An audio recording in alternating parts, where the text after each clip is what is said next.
Inilabas na po ng Department of Foreign Affairs o DFA ang detalye ng kanilang alert level system habang patuloy pong binabantayan ang sitwasyon ng mga Pilipino sa Middle East. Ay sa ahensya may 4 na alert level ay pinatutupad depende sa tindi po ng sitwasyon sa isang bansa. Nasa alert level 1 ang Hashemite Kingdom of Jordan na may higit 41,000 overseas Filipinos. Precautionary lamang ito at tanging may umiiral na kontrata sa trabaho lang ang pinapayagang bumalik. Nasa alert level 2 at 3 naman ang Iraq, Iran, Israel, Lebanese Republic at West Bank sa Palestine na may higit 48,000 na mga OFW o overseas Filipinos na nakakaranas ng mataas na banta ng panganib kung saan ang mga Pilipinong nasa alert level 2 na lugar ay pinapayuhan po na manatili sa ligtas at iwasan ang mga pampublikong lugar.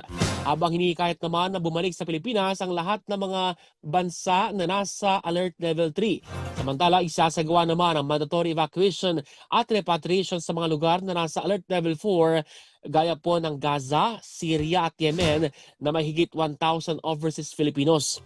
Tiniyak naman po ng kagawaran na mananatiling nakabantay ang pamahalaan para masiguro ang kaligtasan at kapakanan ng mga kababayan natin sa gitnang silangan.